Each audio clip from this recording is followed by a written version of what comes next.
How can I use music to support holistic development in a 4 to 5-year-old group with diverse learning needs? The findings have been sorted into a table which include codes such as knowledge building, self-regulation, confidence building, gross motor skills, active listening, and engagement.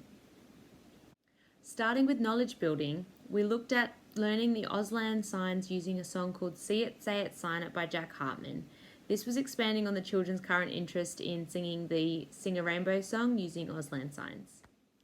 This was actually one of my favourite parts of this whole process, looking at how the children were able to extend on their own interest, starting off in a small group and having the children suggest that we work on this song together after listening to it once or twice, and to working towards having a whole group being able to participate, helping to come up with some different versions of the letters and different things that we can say instead of the letters in the song, learning the Auslan signs, especially the signs that start with their name, and we were able to start using that into our transitions, preparing for washing hands and getting ready for lunch. We were able to see that some children who previously we would not notice engaging in experiences like this were able to actually show me that they were recognizing what their initial sign is and being able to repeat that. When it comes to self-regulation, we have two children that we looked at this with, Annabelle and Roman. Looking at Roman, he prefers to listen to music where it's quite loud and overwhelming the space with noise. We've worked out compromises to this when it's overwhelming the other children by making sure that the loud music is either outside or with headphones on. But he really appreciated being able to have a little bit of control over the stereo and choosing the music. He really benefited from choosing and selecting repetitious songs such as the Macarena and I Like to Move It from the Madagascar soundtrack.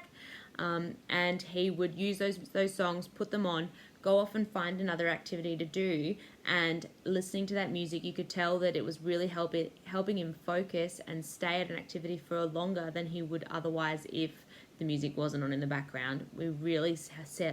could see that it was helping him. Annabelle, on the other hand, much prefers a calm, quiet space, and having music playing during her rest period after lunch helps her to regulate and to calm her body down, giving her warning about what step in the routine is coming up next and talking about what music we're going to listen to at quiet time always seem to help her to support that. And she really likes particular calm, quiet music, and having that setting the boundary of the quiet music is on now helps support the rest of the space to keep their volume down a little bit, which supported her to re-evaluate how she was feeling and process those emotions while she's having her rest, and which she'd be able to come out of that rest period calmer and ready to continue on with the rest of the afternoon. Another one of our children in the kindergarten room doesn't respond well to any kind of pressure to perform or participating in a group experience. So we struggle to get him to engage in group dancing activities or even group discussions at times, depending on the day and how he is. So we found that the incidental music experiences really supported him to be able to have a go at dancing and showing off his creative expression and moving his body and that sort of thing under his own terms, so he didn't have to feel pressured by an educator or a teacher to sort of tell him that he needs to join in. When looking at gross motor skills, we wanted to work with the children to encourage their development of gross motor skills and coordination. Some of the games which we included in this were various action songs such as the Floor is Lava song, or dances which are about listening to instructions such as move and freeze or the Tootie-tar dance or things like that. Another thing that the children really sort of gained interest in during this was doing the Macarena as well, when we had some children copying me as I tried to teach them the actions, and then other children copying each other and working together to try and work up that skill and practice the moves together. For active listening, we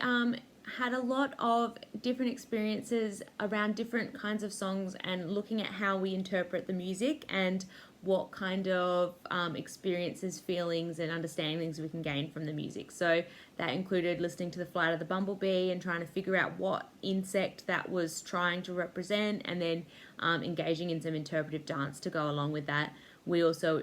listened to the Jaws theme and talked about how the music makes us feel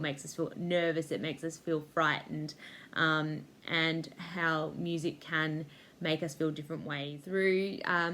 child-initiated suggestions, we also looked at some ballet music, in particular the Dance of the Sugar Plum Fairy, and